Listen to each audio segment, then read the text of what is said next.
Hey up. Alright, cool. So this is the last episode. We are still looking at the track Ate My Weight by the band Redwood. Again, if you haven't listened to it, I'm not entirely sure why you are this far into this. But go and listen to it. Link up there. Link in the description. Links everywhere. Today we are looking at vocals, and then I am going to cut in a little pre-recorded thing that I did with Jamie from the band, who is responsible for providing me with all of this stuff before we start tracking anything. So normally he and Alex will do all the demos, and during that process creates a bunch of cool kind of atmospheric stuff and sort of ambient bits and all kinds of fun sounds that are pretty integral to the overall track. So he then gives me that before we start tracking, and then I can load them into the session and we can kind of go from there. So we'll do a dive into this, and he kind of explains how he creates some of the sounds and what some of them are and why some of them are important and why we've used some. So that's all that stuff. So that'll come later in the episode. I can pretty sure I can get away with leaving all of that in terms of, so there's like one little bit here which I've done some EQ and distortion on, but other than that, everything is kind of left as he provides it for me, and then I just kind of level it into the mix and make sure I'm happy with where it is, and if it needs any like automation or anything like that, that gets done as well. So yeah, we will just dive into vocals. Vocals are pretty simple for this band. It's Alex and Connor. So Alex plays the rhythm guitars and does all the like lead vocals. Connor is the bass player and does kind of pretty much everything else, does all the harmony parts, all of the sort of layering, all of that kind of stuff. And then this stack here is Hannah. Hannah is Connor's partner, has been for a very long time, and has been involved in the band pretty much since day one. She's an amazing vocalist, a great photographer, does a lot of their promos and all kinds of other stuff, and is very involved in everything. So she pretty much has done vocals on everything that we've done together. And this record was no exception. She is all over it. Her vocals are really kind of airy sounding and very kind of they just really sit like very nicely in that like high frequency kind of range, and just kind of bring this whole new texture to the overall sound of it. So yeah, we'll jump into that as well. And yeah, what I will do is I'll just play the vocals from the chorus, so you can kind of hear where they ended up in terms of arrangement and mix and all that kind of stuff, and then we'll just dive in and just jump through every single one. There's not a huge amount of processing on a lot of it. I mean, well, you know, there's some, but it's not like crazy in depth. So yeah, we'll just jump through them and show you how we got to here. Tell me you don't. Good. Tell me you don't know. Let this feeling eat your inside like a wounded ghost. You keep going till you're let down. I know it seems to. So yeah, just a cool bunch of harmonies and layers and lots of width, some nice delays and stuff. So we'll just jump in and I will just talk you through it. So in terms of lead vocals, I approached these kind of no different to how I approach most other records in terms of like, I guess like alternative rock or like poppy rock, that kind of stuff. So typically if I just run you through it, again, this is all edited and comped. So these were all multiple takes and they're all just comped for the mix, and then printed as is. So the way it works for me when I'm producing a track and coming to mix it is we will do basically a single track of all the verses and choruses, which is kind of like your main lead. So that is this one here. And then in all the choruses, I do the same thing here where I basically double and triple the lead line, and then process those as a kind of stereo pair in a very specific way again, it alters slightly from band to song to all sorts of stuff, but the kind of principal thing here is kind of set in a certain way, and we'll get into that and why I do it. And then any other kind of like verse harmonies and stuff like that, typically they get doubled. Whether or not I use the doubles is kind of what I decide when I'm in the mix, but I'd rather get basically a double of every harmony or layer just to make sure that I have it there if I want to throw them wide or whatever it might be.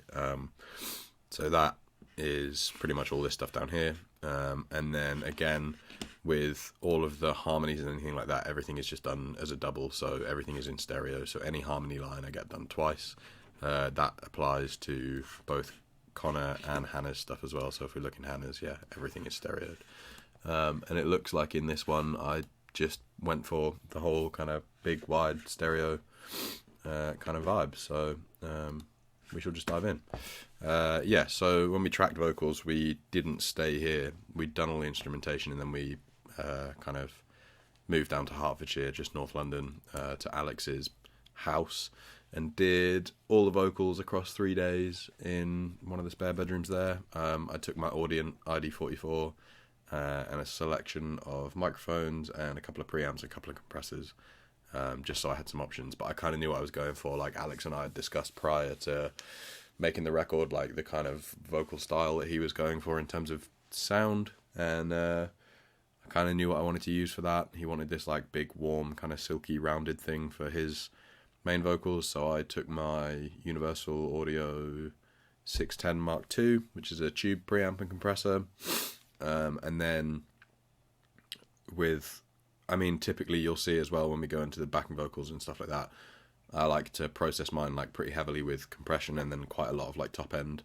scooping a lot of the low end. So I wanted to go for something that was already kind of clean and open and bright in the top end for Hannah and Connor's stuff. So I took an API clone that I have, and I took a DBX 160X with me as well. I then took like a couple other preamps that I thought maybe I'd experiment with, but I think we pretty much just stuck with that stuff. So yeah, with Alex it was a Universal Audio 610, and his mic was a Neumann TLM 103. That's what we used for all the lead stuff. That's all of Alex's vocals. And then Hannah and Connor both used an Aston Origin and ran that into a DBX 160X, and then ran that into the API clone that I have. So yeah, that was the setup. And yeah, pretty simple. So we'll just dive right into this this lead vocal. So what you'll notice on a lot of this, so typically what I do, there's an instance of Melodyne. Wherever there's an instance of Melodyne, what I'd normally do is kind of tune all my vocals, print them, and then bring them back into the session so that I wasn't running Melodyne, as it's quite CPU intensive. But we'd kind of agreed on this, that what we wanted to do was keep it like, we wanted everything to sound like as polished as we possibly could do, whilst maintaining this kind of like real human nature to it. So the whole point of that was that we were going to, like, if vocals needed tuning and stuff, which whether you like it or not, they do, we found that the easiest way to keep it kind of sounding as natural as possible was to ensure that like the vocals weren't completely like, you know, like formulaically perfect the whole way through the record. So the easiest thing for me to do was tune the vocals as I went, leave Melodyne live so that I could just jump back in if I decided that something was maybe too clinical or whatever. I could kind of nudge it back and bring it back to the way it was, or somewhere in between. So that's why it's left open on all the vocal channels, which my computer hated, but that was kind of how it went. So that's why all these Melodynes are still live. EQ wise, I think it's pretty simple on Alex's stuff. Real simple. Just scooping a lot of the room sound out here, and kind of nothing. There's no vocal that sits there, like no frequencies in vocals that really sits there. It's just a eaten up headroom, and then this is just getting rid of all of the kind of sharper reflections from the room that we were in. Naturally, being in a bedroom in a new build house, it wasn't ideal. We tried to make the best of it that we could, but this is me just scooping out a bunch of the kind of early reflection stuff. So what I will do, in fact, is if I turn off all the processing, and then I'll just click them in as we go. So this is what the vocal sounded like originally. Tell me you don't know. Let this Take the effects off. This is the dry vocal. inside, like a wounded ghost. And then if I bang the EQ in. Tell me you don't know. So it's not really doing any like crazy tone shaping. It's, as I say, just cleaning off the stuff I really definitely don't want. So that's that, and then we run that straight into the virtual mix rack, and this is kind of where I'm doing most of my tone shaping, EQ, compression, and then I'm adding some saturation here as well. So what I'll do is I'll turn these off, and I'll turn them on individually, and we can discuss what's going on there. So the saturation is basically just me pushing as much kind of energy and warmth and sort of like natural sounding, musical sounding kind of distortion through his vocal. Just really helps it like bring this energy and like kind of round it off for me. So I'll play a couple of lines and then I'll punch it in whilst it's playing, and you'll hear what it's doing.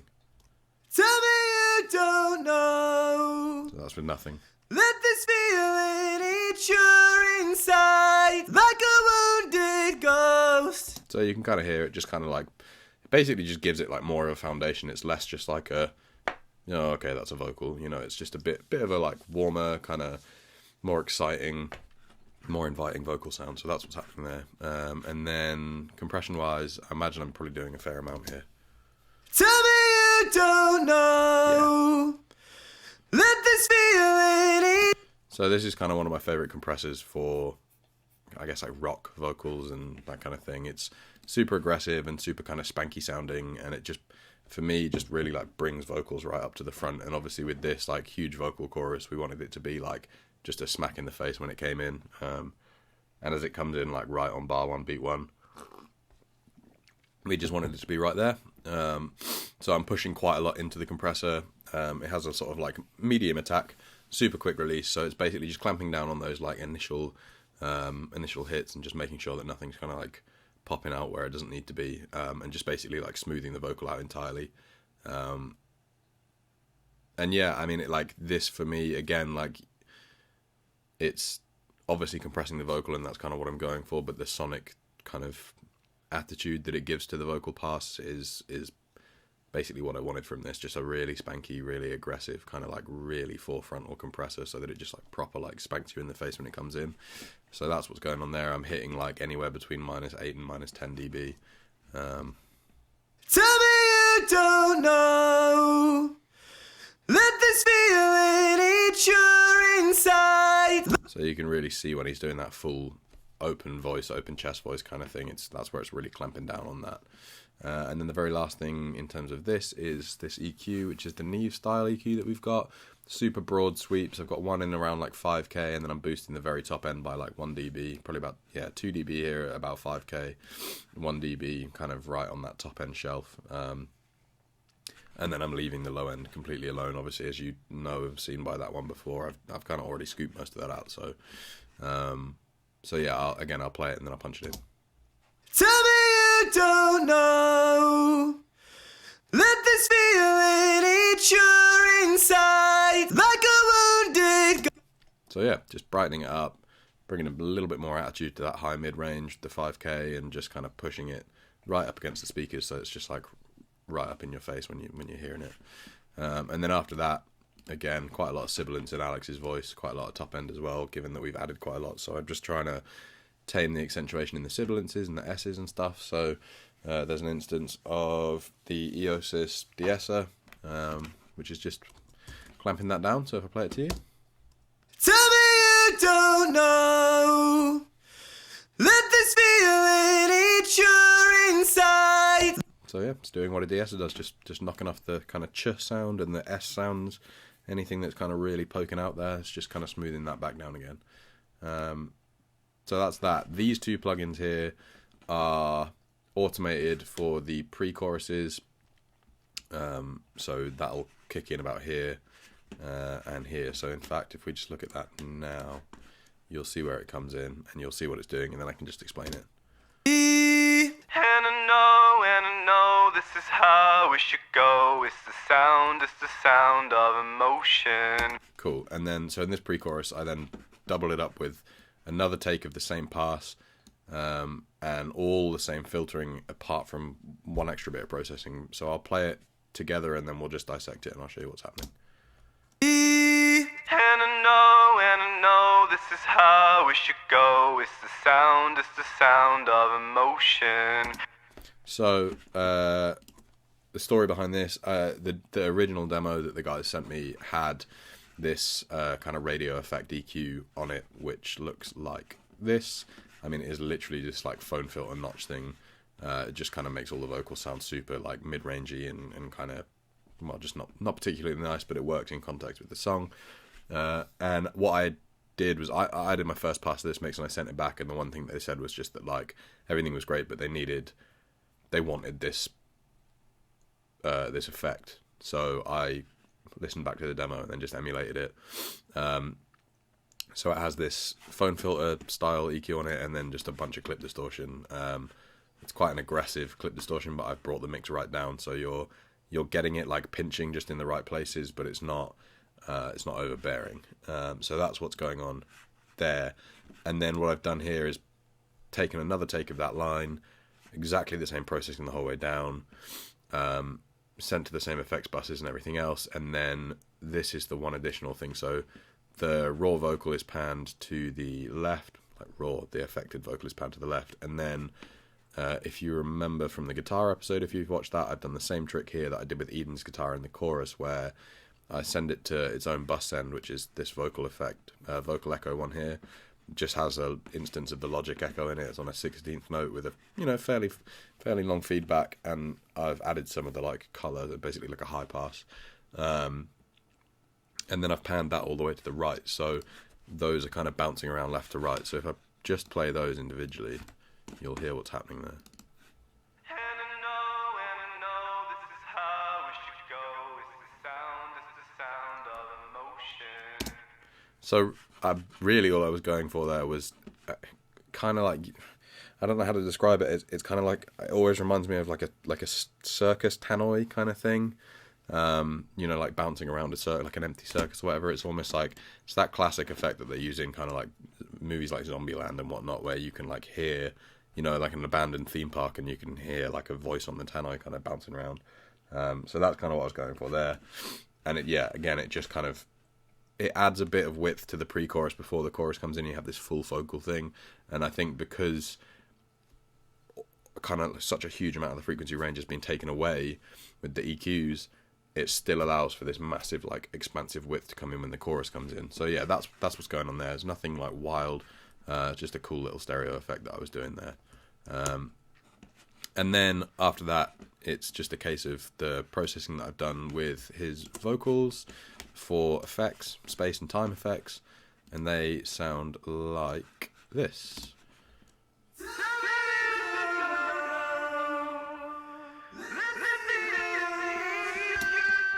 Cool, so it's just a really simple delay and a verb, and the delay is the Echo Boy by Soundtoys. I've used the Memory Man filter. I use this because I might have mentioned this in another episode, because I will have used this across this entire record, and especially in this track. It has this really cool like warble and kind of chorusing effect, and kind of pushing the frequencies a bit on the delay, and it just kind of, for these guys, it kind of adds that sort of like, I suppose like it adds to the kind of ethereal nature of some of the stuff that they've got going on, and just kind of clamps down on that. So I've used that, and the saturation's up pretty high, as you can see here. Not the longest feedback, and then I've cut a bunch of the low end, so I'm just kind of getting the sort of saturated kind of mid and top end floating through, just so that nothing's getting too clustered up. And then it's just a quarter note on the right and an eighth note on the left. And that's all that's going on with the delay. And then the reverb is this Verb Suite Classics from Slate, which is just a like very short, sharp kind of plate sound. And I've just ramped up the width and ramped up the chorus, pushed the pre-delay a little bit just so it pushes it back a little bit, and it kind of allows the punch of the lead vocal to come in, and then allows like a little open space just so the verb can then creep in afterwards. And then I've just kind of adjusted the EQ as I saw fit to fit in with the rest of it. And that is the same vocal send for like his lead vocal, and then Any kind of additional parts you'll see as we go on, they probably get sent to these vocals as well. And again, that is just in order to make sure that no other delays are kind of interfering with the lead delay, because you then get this kind of like whole cluster of nonsense that you don't really want. So yeah, I'll play it with the lead vocal and then you can just kind of hear it. Well, I'll play it again without it and then I'll punch the lead vocal in. So this is just the effect. And then with the actual vocal. Inside, like a wounded ghost, you keep going till you're let down. So yeah, it just pushes his vocal nice and wide, opens it all up, and that's what's going on there. So yeah, we'll jump into the chorus doubles since we're in the chorus already. And I'll just play them to you as they sound, and then we'll look at the processing that I've done. Tell me you don't know. Let this feeling eat your insides. So this is, like I was saying, it's a similar trick that I do with a lot of these things, and it just really adds this like kind of big thickness to the vocal in the choruses and makes the chorus really jump out, to my ears anyway.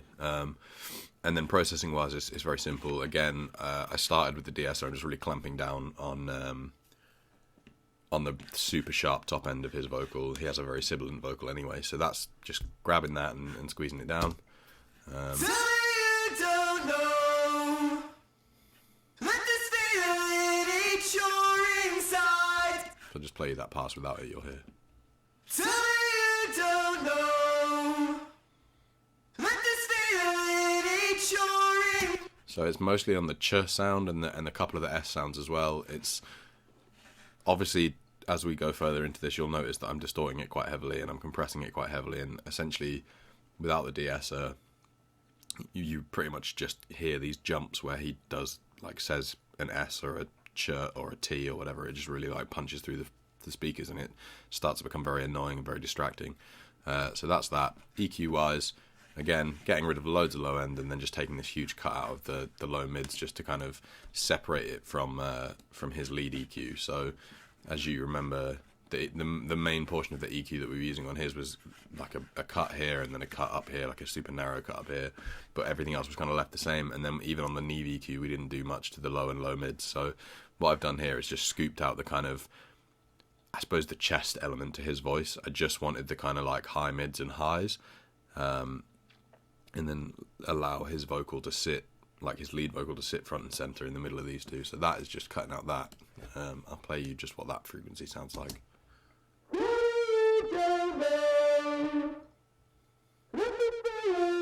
Eat your inside. And then if I take it away and play it. Tell me you don't know. Let this feeling eat your inside. So you hear it just kind of scoops out all the sort of beefiness of the vocal, which is kind of what we want, as we don't want it to interfere with the lead vocal. This is then slammed into an 1176, a huge amount of input gain going in, quickest attack, well, not quite, but very quick attack, and then very quick release. So you'll see. Tell me you don't Yeah, it's anywhere between like 7, 10, 15 dB of gain reduction. It's a lot. eat your insides. But the point is just to give it as much energy whilst like really containing it as possible. And I think again with these aggressive style compressors, they allow that kind of like pop and punch to just kind of like to clamp it down, but give you that like initial kind of like, oh, okay, there's loads of vocals there. So yeah, that's what's happening there. And then it's just slammed into the decapitator from Sound Toys. Again, there's a lot of distortion. We're on the punish setting. So there's just an awful lot of saturation. It's not quite full mix, as I wanted a bit of the dry vocal in there as well. And then you'll notice I've rolled off a little bit of the top end here just to get rid of the really big bite part. And I've rolled down the tone again just to kind of help with cutting off a bit of that bite. And then I just in case there was anything left after any EQ in that like super, super low end stuff, I kind of just got rid of as much of that as I could. So I've rolled off a bit of the low end here as well, just so that it's not like really clouding up the vocal mix here. So I'll play it to you without it, and then you'll hear it with it. Tell me you don't know. So super thin, bright vocal. Let this feeling eat your insides like a wounded And then it's just adding that like grit and distortion and kind of aggression back in there, and it allows it to just kind of sit in with the lead vocal, so if I played just these together, you'll hear what's going on. Tell me you don't know. Let this feeling eat your inside. So it's like, it's obviously there, and you know it's there, but it's kind of, it almost sounds like it's a part of the delay that's going off to the sides. It almost kind of doesn't sound like it's its own thing. That's kind of the point of it. It's supposed to just be this like all omnipresent kind of encapsulating vocal. So that's what's happening with that. And then just to give it a bit of its own space, I've just whacked in a really, really short delay. And again, used a bit of that kind of like color, high pass thing, and it's just a 25% wet, so there's not an awful lot of it. But I will solo it just so you can hear it, and I'll punch it in. Tell me you don't know. Let this feeling eat your insides. So again, super subtle, and it just like pushes it out to the side a little bit and gives it that extra bit of like, makes it sound like there's an extra bit of width in there.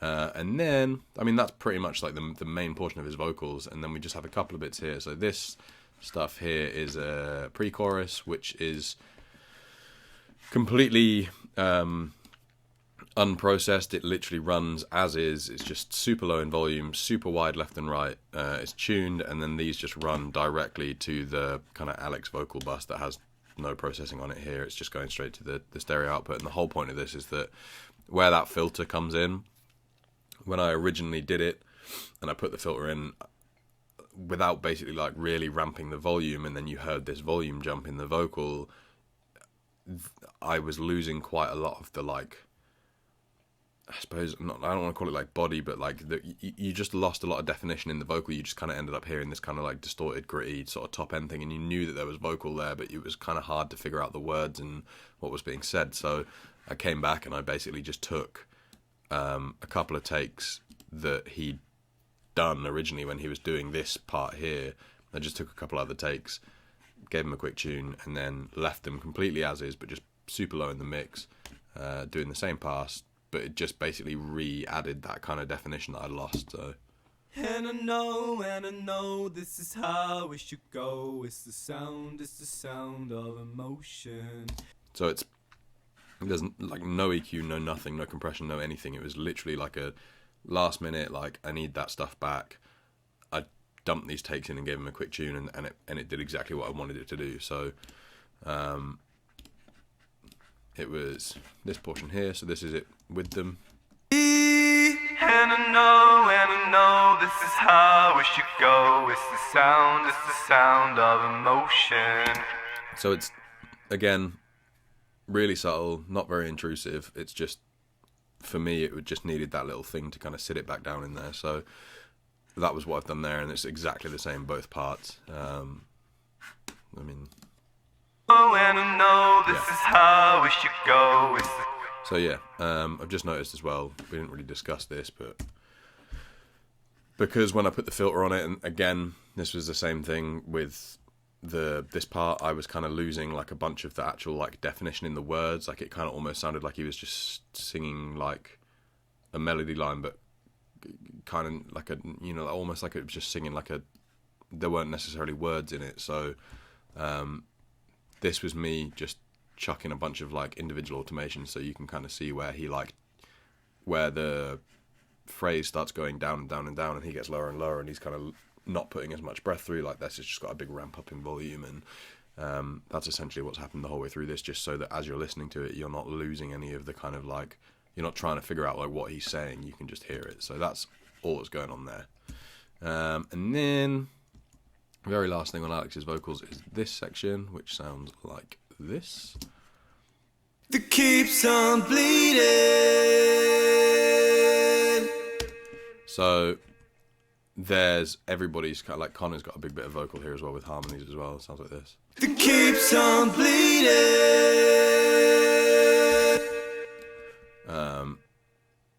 And this is just the very last lines before the chorus kicks in. And again, the processing for this lead vocal is pretty much exactly the same as it is for the rest. In fact, it is. So you've got the Melodyne, the same EQ, the same setup here, and then the same de-esser. So, and then it's literally busted the same event. So like this is just another instance of his lead vocal, and then he's just done a double and a triple of it here.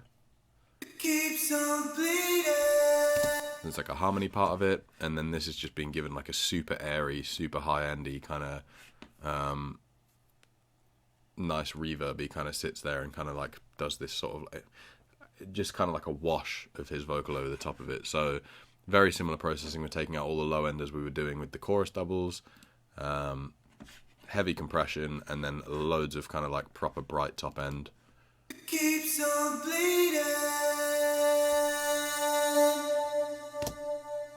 And then the Eosis de-esser, just clamping down on those super high bits, and then we just use this soft tubes reverb, which is just giving it its space. So if I turn it off, It keeps on bleeding. just super dry sounding, and then I punch it back in, and then we've got like a long kind of hall, no pre-delay, just a long kind of hall sound, and then I've just brought the mix quite far down, to be honest, and again I've added this like bright coloration setting on it as opposed to the dark or the neutral sound, just to kind of add that real like top end kind of sizzle or air, and it sounds like this. It keeps on bleeding. Cool, and then it just repeats again.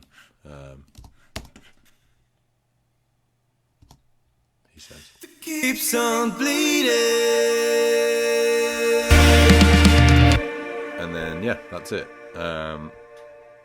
There is a delay throw there. We'll get into that because it's everybody's.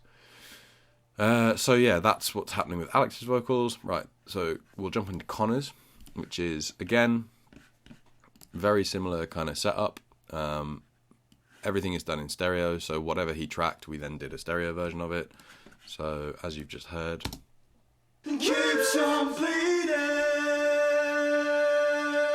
so he is following what Alex does. Alex's kind of lead vocal part there, and then Alex is covering that own little like bright harmony part that you've just heard. Connor's stuff is pretty simple. Keeps on. Everything that he does is being so like all of his main stuff is being sent to this single stereo bus, and then there's a couple of other bits here which are the little kind of pre-chorus bits that sound like this.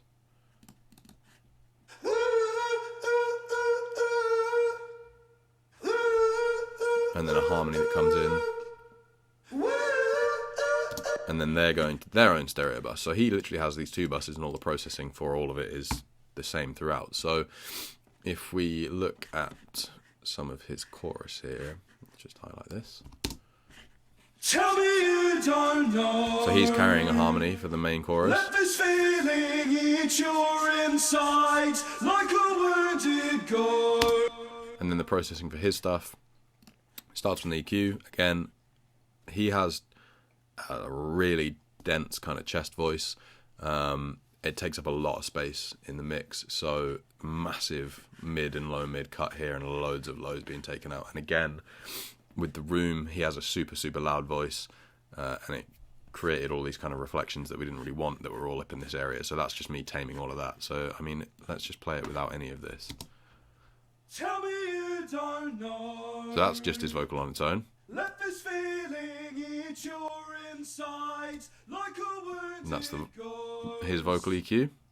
You keep going till you. So you can see, like, I'm trying to really like take away from what Alex is delivering in terms of his like forefrontal, like full sounding voice. And again, like I mentioned earlier, we were going for that like kind of like rounded tone, and so we wanted Alex to deal with that, and then everything else to kind of have its own place that sort of melded around that. We didn't want anything to overtake it. So again, dropping out a load of his stuff, slammed into another 1176. Again, pretty aggressive here. Tell me you don't know. Yeah, 5 to 10. Let this feeling eat your Super quick inside. attack and sort of pretty quick release, pushing quite a lot into it. It's just on the 4-to-1 ratio, and it's just clamping down again, just really smoothing it out, making it all just kind of sound like one big block of vocals. And then we've used this to kind of add a bunch more aggression back into his vocal, which is the Devil Lock from Sound Toys, which is an emulation of like an old Shure called the Level Lock, like limiter, broadcast limiter. This is super aggressive. So you'll notice my mix is on, it's not even at 2. And then again with the crush and crunch settings, it's, you know, maximum at 3, and it goes all the way up to 10. So if I take it off and then I'll punch it in, you'll hear what it's doing. Tell me you don't know. Let this feeling eat your insides like a wound. So it's just adding that kind of like high-end saturation to his vocal, and it just kind of really helps like bring the whole vocal. You kind of hear it just come forward, and it's just that fast release setting. For me, that just sounds a little bit more aggressive and a little bit more kind of like there's a bit more movement in the vocal. So yeah, that is it.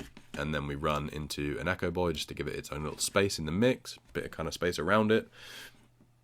And again, super low mix, loads of low end taken out of the echo, again for the same reason. I don't want it to like cloud up. And then again, 8th note and a 1/4 note, so that his vocal delays, and they're on the same side as Alex's, so you know, like his are matching Alex's in terms of what's actually echoing. Tell me you don't know. So we'll put Alex's back in as well. Let this feeling eat your inside like a wounded ghost.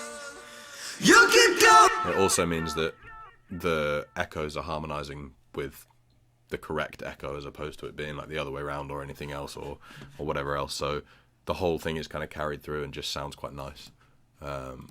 So yeah, that's his main vocal portion, which is essentially he runs this kind of harmony the whole way through it, and then in the last chorus he has a call and response thing, and he also adds another harmony. And so this portion here is an extra harmony, and then this is a call and response to the lead line that he does with Hannah.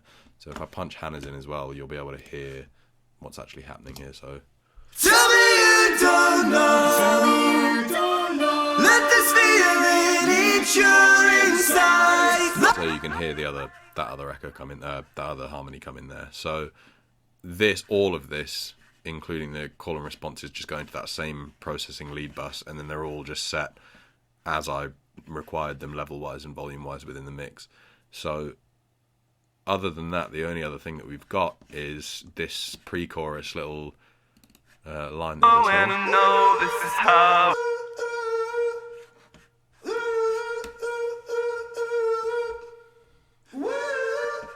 Which, to be honest, in terms of what processing is actually going on here, it'll be very similar. Again, just really brightening it up, but we've got the same kind of moves, scooping out all the low end, scooping out all the kind of low mids, scooping out a little bit here in the kind of high mids. I don't know what that is. Let's listen. Just obviously guessed I didn't like it, so I've got rid of that, and then I've just pushed a bunch of high end in there as well, which sounds like this. So it's just that, yeah, that really bright, kind of sharp, kind of sounding top end. Again, using the Devil Lock, very similar settings. Fast release, 2% mix, or 2 mix. Not quite 2 on the crush, and just 2 on the crunch. So, I mean, if I get rid of all of this, you'll hear it. So that's it with just the EQ. And that's it with the Devil Lock, so you kind of hear it. Same situation, it's just bringing it forward in the mix a little bit and adding that little bit of distortion. We then run into a compressor. Same sort of thing, super fast on both the attack and release. Inputting a fair amount. And again, it's not that different to the original compressor that we used on his main vocal. And it's just really clamping down on that, giving it as much energy, kind of sonic energy, as I possibly could. And then a bunch of top end here, so yeah, nearly 3 dB of like super bright, airy top end.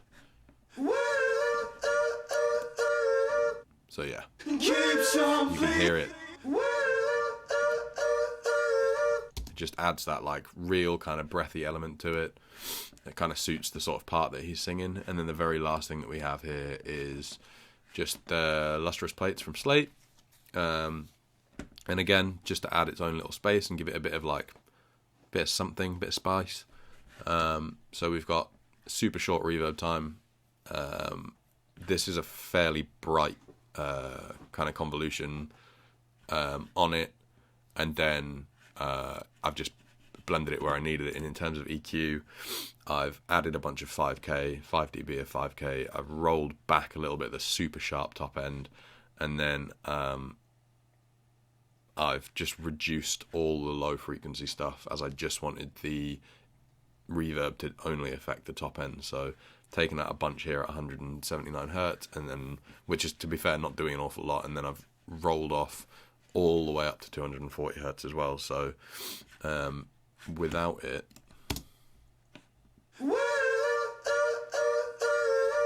and then with it, to kind of just, I mean, the whole point was that it just allows it to sound like it's just got its own space within the mix, and like it wasn't just a completely dry, a little dry kind of ad lib. And ultimately what I kind of wanted it to sound like was basically like you were just listening to a guy kind of singing along in a hall or in a venue, like an empty venue or something like that. So yeah, if I play you everything that's just got his and Alex's vocals in it, so I'll give you the pre-chorus and then the chorus so you can hear it, and you'll see what they're kind of doing together. Oh, and I know this is how it should go. It's the sound of emotion. It feels like you really believe in the sky, the sky. It keeps on bleeding.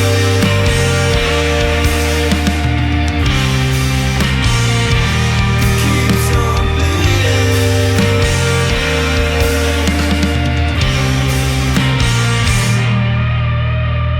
Tell me you don't know.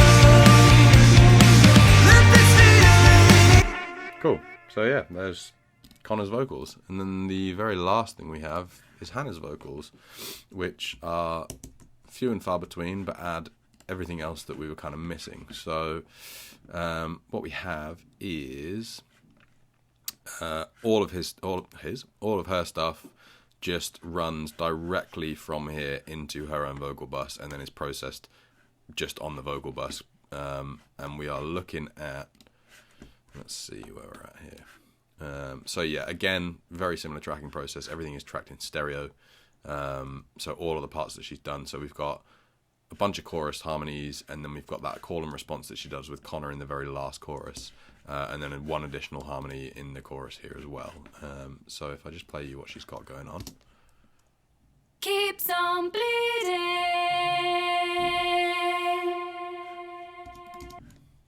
Tell me you don't know. Let this feeling eat you. So you get the idea. And again, she has a really sibilant voice, so this is me just ducking out that initial, like, just to kind of tame it before we even get started on any stuff. So removing all of that low end, again, there's very little there on her vocal anyway. So I mean, you know, it's a female vocal. It's not got a whole lot of low end as it stands anyway. And then she sings in a like very kind of open head voice sort of situation as well. So I will remove this, and I'll also turn this off, and then you'll hear what her vocal sounds like. Tell me you don't know. So you can see it like jumping up here. Let this feeling eat. So that's me taming it before it even happens. Tell me you don't know. Just bringing it down, and then we run straight into a de-esser. Tell me you don't know. And again, de-essers are very audible on like lead vocals, so you need to be careful. But because hers is essentially just an added texture and an added harmony, and it's not that prominent in the mix, I don't mind really slamming it on the de-esser just to contain those S's, because you don't necessarily hear it as like a focal point. It's just, and like I say, it's just an added texture, so it's really clamping down on that. Tell me you don't know. Doesn't sound particularly natural, but as I say, you don't necessarily hear it in the rest of the mix, so that's what it's doing there. And then the very last thing with her vocal is just a bunch of EQ and some aggressive compression. So Tell me you don't know. again, using the de-esser, Let this feel. the distressor, because I just like the way that it sounds on vocals. It sounds nice and punchy and nice and forefrontal and aggressive. So yeah, she's just getting between sort of like 3 and 6 dB at any one point. And it's just, again, just a partially bring her vocal up in volume, but also partially just to kind of clamp down on any of the like real cut through like first bits. Like, I mean, the chorus starts with a T and it's quite an aggressive T, so it's just like bringing that down. Tell me you don't know. So yeah, it's just clamping down on those first ones. And then I'm adding some 5K, 2.5 dB, and then some 10K just to kind of bring a bit of like air and brilliance back in after like knocking so much off to begin with. It's just to kind of put it at a neutral gravel like level, just so that it kind of sounds a little bit more natural within the mix. Keeps on bleeding. So if I take the EQs off. Let this feeling eat your insides like a wounded ghost. So it just reopens it up, kind of lets it sound a little bit less boxed in. And yeah, as I say, like there's nothing going on with the lows or the low mids. It's just that 5K boost and it's just that 10K boost, and that's it. And then yeah, that is Hannah's vocals. There's absolutely nothing wild going on there. And then the very last thing, vocally speaking, is this automated delay throw, which happens on the second Keeps on Bleeding in the pre-chorus, basically just to tail over into the chorus, and like kind of create this nice little like sound bed over the bend that Eden is doing just before the chorus kicks in. So I'll play it so you can hear it, what it's doing. The keeps on bleeding.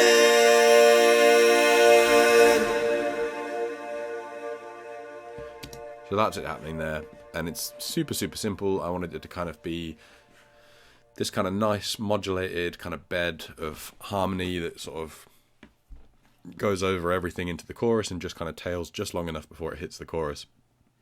So it's an instance of Echo Boy with I didn't want to add what I didn't want to do was basically confuse the kind of chorusing and the sort of modulation that was going on there. So I used the studio tape because it's the least kind of, it's the cleanest sounding one, like with still having some sort of character. So that's just got a bunch of saturation pushed through it. And again, quarter note and then eighth note so that it matches up with any other delays that are kicking off from the other vocals.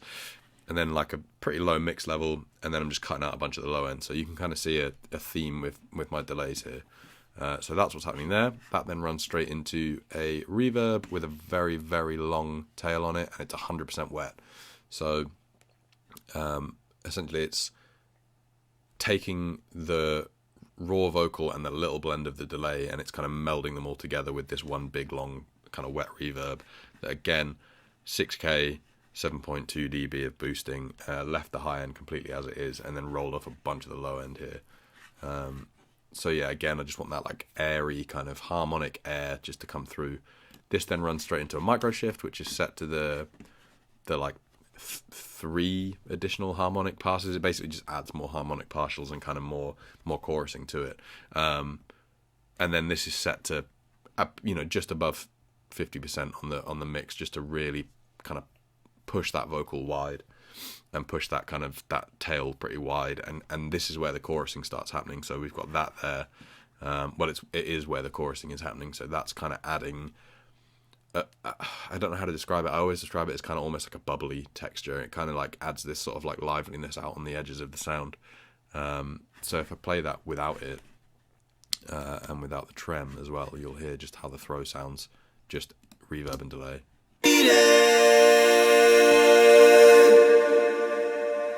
So it sounds like a kind of reverb and delay throw. It sounds fine, and it would have worked, but it wasn't quite as exciting enough for me. So then I added the micro shift, and you can kind of hear it just like bubbling up on the sides a little bit, and it kind of just makes it, well, naturally, like with a kind of chorus shifter and that kind of stuff, it is adding harmonic, so it sounds slightly thicker. I then run that into a satin, and it'll be a bunch of mid and a bunch of top, so it's just kind of saturating those kind of portions up there. So we'll have a listen to that. So yeah, you can hear it like just as it reaches that peak of it, you can hear it kind of saturating and just adding that little bit of energy drive to that last portion where it just the natural vocal kicks out and the reverb kind of takes over, and it's really focused just around this kind of region here. And again, just to kind of give a bit more color and a bit more aggression to that thing, just to carry it through, just on the top end as well, just to really pull it through. And as you've seen, like we've rolled off a lot of the bottom end anyway. There's none in the echo. There's a load taken out in the reverb. And so by this point, there's not an awful lot that you'd be kind of saturating in that area anyway. And then the very last thing I've done is just added a stereo tremolo, very soft eighth note stereo tremolo that just kind of pushes it side to side and almost like emulates kind of like a quick Leslie or whatever you might get. So that sounds like this.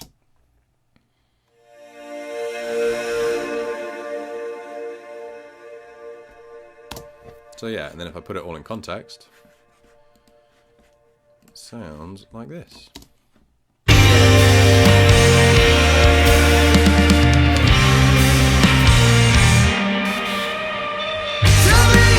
So it's subtle, but for me it just helps carry over that portion. If I take it away and play it to you again, you'll hear kind of what it's missing.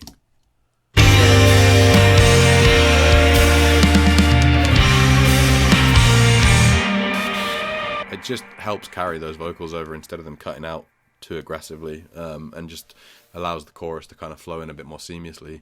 So yeah, that is all the vocals. So that is pretty much the entire track, bar these guides. So we'll take a look at those next.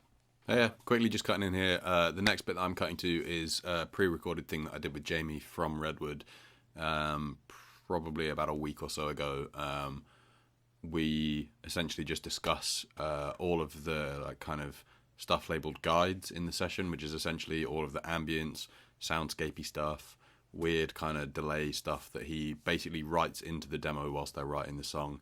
And it becomes like a pretty integral part of the sound of both the band as well as the individual songs themselves. So this was essentially me kind of allowing him to kind of go through each bit, and then me asking questions about how they were made, why they were made, and kind of discussing a bit about like how I use them in the mix, and kind of why we keep them there and that kind of stuff. So the format's a little bit different for this bit. It's still informative, and then I mean the beauty of what he does is that like it's so well created in the first instant that like I don't really have to do anything to it in order for it to like be what I want it in the mix.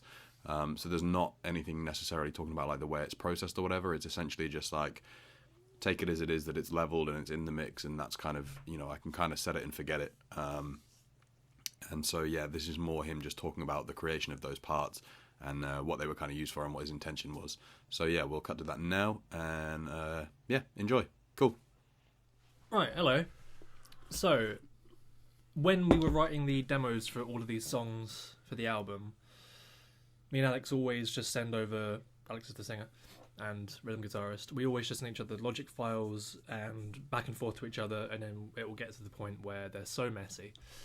So what I've started doing in the past like year or 2 years or so is just make loads of like guidey type things to illustrate on the Logic file where the chorus is going to be, where the verses are, and it all sort of coincides with where like I put loads of ambience as well.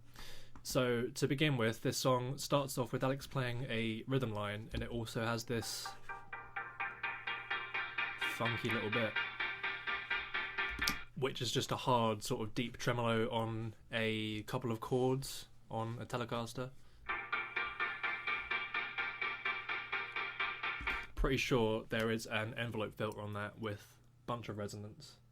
But is this something that you've played and then done this to, or is this something that you've had as a file within? Oh no, I've played and made that. What do you mean? As in, what I mean is that like Alex hasn't sent you something that's got a piece of guitar in it that you've then taken and turned into that sound, or did you have that sound in your head and you've kind of created it, or was that? Like... Oh no, I had that sound in my head and then I created it. Yeah. Right. That's how that happened. And it is just a case of you sitting down with a guitar and working like whatever it might be. Yeah. But I'm assuming you, being a guitarist, kind of start with guitar more often than not. This is true. Yeah.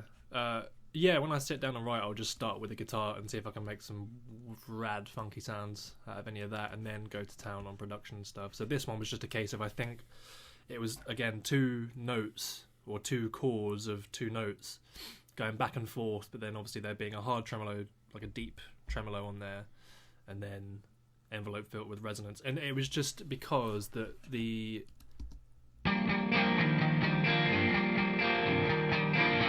like that sounds all well and good on its own, but I think it just needed that little bit of extra highs in there as well. And because it has a nice sort of what is that, 8ths or 16ths? 8ths. That's 8ths, yeah. it just sort of pads it out a bit more, and I think it sounds rather nice. But it's cool because it adds like a bit of kind of like rhythm, a bit more like distinct rhythm before the drums come in. Yeah, exactly. So it kind of it gives it a pacing. Yeah. Before it comes in. Yeah. So when you I can't remember if you wrote this or Alex wrote this kind of. Well, the whole song. Yeah, the majority. It was actually this time last year that we wrote it.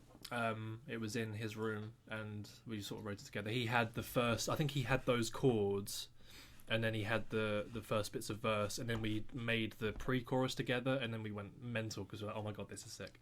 So that sound that you've created was written after the fact, then it wasn't like you created it and then wrote the song around it. Oh no, it was after the fact. Right. It was, what could we fill this out with? I've got an idea, and it was that.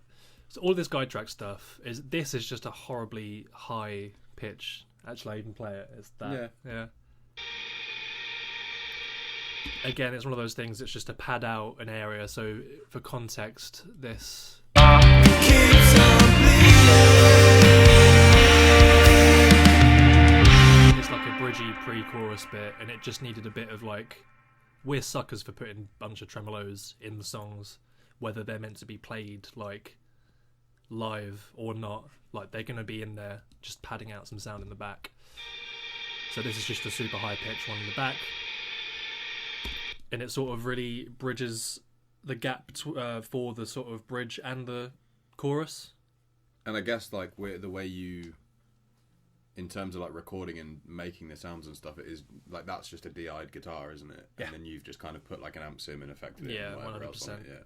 So like I don't really do an awful lot to what Jamie gives me. So like we've worked on numerous records together, and normally he will come with all of this stuff kind of pre-prepared, and it's just a case of me just dumping it into the new session that we're creating for that track. Unless it's a case of we can do it but making it sound better through the amps and stuff we have here, because all the stuff I use at home is just through my laptop, bedroom style, in an amp sim. But these guys are seasoned pros. No, that wasn't what I was going to say. Okay, great. I was going to go with the like classic band for kind of getting demo-itis, in that they put so much into the demos that there are certain elements of it that when it comes to making the record, none of them want to lose those parts. Yeah. Is that fair to say? Yeah, absolutely. I mean, all the stuff that we did for this album, all the ambience and synths and stuff, I made specifically so they would be good on the tracks going into the recording. Yeah. I tried to stay away from doing loads of guitar stuff that would stay, and just have it as synths and stuff instead. Yeah, because I think other than... There's not...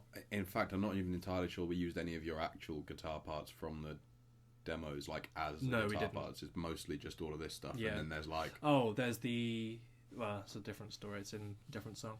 But the only other bit that I can think in this song is the little bit of classical guitar that's at the end. Yes. We didn't re-record. We did that in Alex's house, yeah. Cool. Just gives it that sort of lo-fi. We'll get there, but if you just want to talk about what else you've got on going. Yeah, what have we got here? Oh, yeah. Alex played a chord in the demo, so go back to this bit. Because Hamish has mixed it so beautifully. You can't really hear it at all. But when Alex, we played this chord, and I was like, we're thinking, oh, that needs to sort of go up and do something interesting within the pre-chorus. Most of the stuff that we have that you come with, for me, as when I'm mixing it, is more like kind of, I don't know how you'd explain it. It's like, without it there, you'd know it would sound kind of hollow. Kind of bare, but if it was there and it was like four frontal as a sound, it would detract from like all the stuff that we'd recorded around it. So for me, it's like, especially in this part, you know, where I'm kind of trying to build tension before the chorus comes in, which is the idea of all of the ambient bits here anyway. But is that it's not supposed to be a full frontal bit that kind of detracts from like the vocal harmonies and everything else that's going on. But it's still like, if it's not there, because what I'll do with everything that you send me is that all the stuff, I listen through every single individual bit, and then we'll just get rid of stuff that I think is just not going to work in the mix. Like, if I can't see myself fitting it into the mix, and then I'll leave it there until I get to it, and then if I still can't fit it in, I'll mute it, and then when we get to like the third stage of mix tweaks and stuff, if it's still not being used, then I just delete that track entirely. Yeah, fair enough. But they stay there until they're like at a point where, you know, I feel like the song is doing what it needs to, and the energy levels of that song are kind of like pushing on pushing hard it enough. anyway, And so yeah. this for me was like, with the like speed up kind of rise in it and stuff, it helps drive that little bit like through into the chorus. Yeah. But without it, so that like high end energy and the speed, you do notice that it's just not as energetic. Yeah.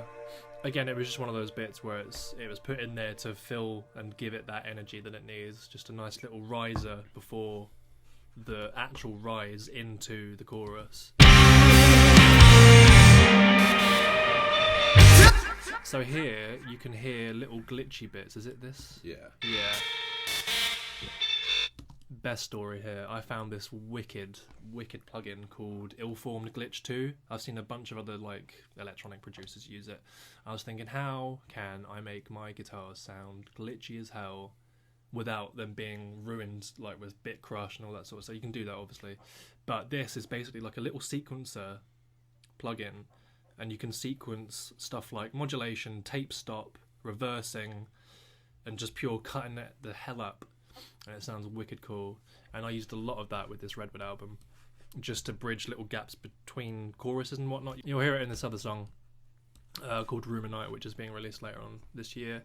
And yeah, it's just really cool. But this part, is it just like, do you just send the guitar into it and then, like, is that, so the line that you've got there, the glitchy one, is that just a guitar line that you've put in, or is it like just a note, or how have you done it? Like, what is it? Again, I think it's similar to this. I think it's quite literally that same line, but instead of just reverbing it up and making it like a trem thing, I've made it single notes and then put it into the glitchy plugin and then fooled around with that for 15 minutes and got that wicked sound. So that's what you can hear when you go into the chorus, along with a little cheeky white noise up, just to really emphasize that we're going into the chorus. That's something that I put in a lot of the Redwood stuff. Not that it's massively noticeable in the final masters and mixes and whatnot, but just to really emphasize that that's a chorus coming in and it's going to be bigger than the verse. I always put rises and then down impacts as well afterwards. But it's definitely one of those things as well, like, you know, all of this stuff without it, the mix just as a whole kind of sounds a bit more hollow. Like, yeah, when it's coming absolutely. up to those bits. Do you repeat that same thing there? In the second chorus? The like glitchy thing? Is that...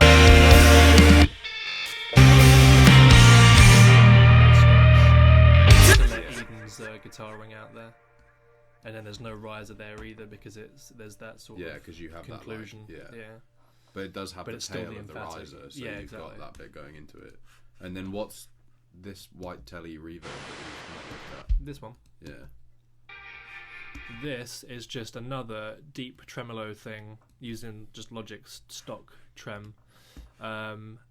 Again, just adding a bit of texture, adding a bit of padding to the chorus. Like, it's not something that we can hear massively during the chorus, but it just gives it that extra layer.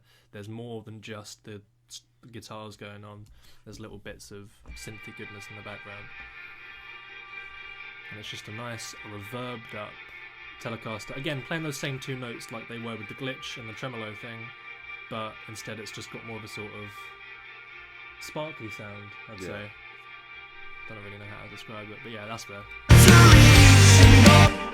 I think for me, like, those bits are, I don't want to like downplay them. Like, I always refer to them as like gap fillers. Yeah, they are. That's what they are. In that, like, it's especially for this song anyway. All of this here is just a massive gap filler. It's not crucial. It's not completely crucial to the whole song, but if it wasn't there, you'd notice.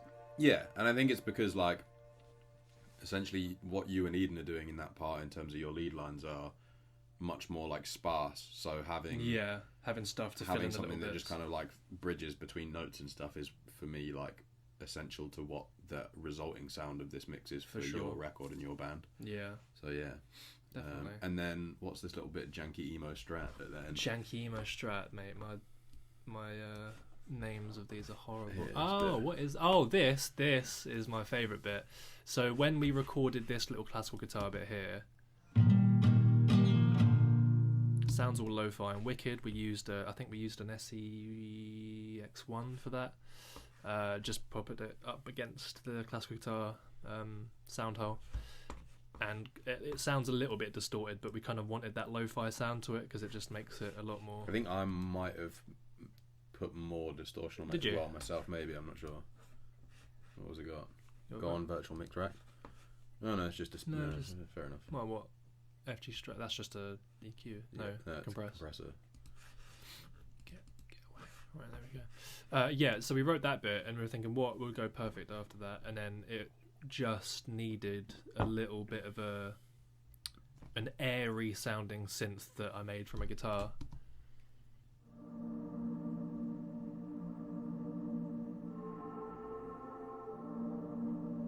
I think what I did there was I copied the chords, the lower chords from this one, played them higher, and then obviously as just playing standard together thing. Yeah, so I'm not demonstrating very well, am I?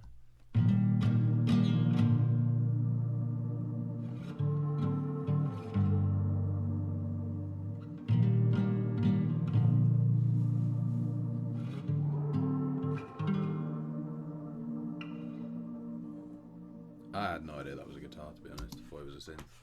It's a guitar. I mean, a lot of the synths that I make are guitars. Yeah. I mean, it's like, like your labeling system is hilarious, so I never know if it's actually a Strat or whether it's something else entirely. That would have been that would have been a Telecaster, not a Strat. So your labeling is terrible. Absolutely. No, it's not labeling, it's just that's what I called my preset. Yeah. Got it. Yeah, don't ever get me to produce What's the tuned vocal? That is, when Alex goes da da da da, that's just a tail of that reverbed up. Yeah, cool. Yeah. Same here as well, yeah. And again, those are ripped straight from the demo versions of the vocals, but they still sounded quite cool. And again, just adds a layer on top. So that's it. That is how I produced and mixed the track Ate My Weight by Redwood. We've run everything, bass, drums, guitar, vocals, synthy stuff, and kind of everything that went into it. So I hope it was helpful. Again, go check out the track, go pre-order the record if you like it, go support the band, they're great dudes. So yeah, that is everything. If you have any questions, comments, you'd like to see anything else, just give me a shout, put it in the comments. Find me on social media, all that good stuff. But otherwise, I will see you in the next video. Cheers.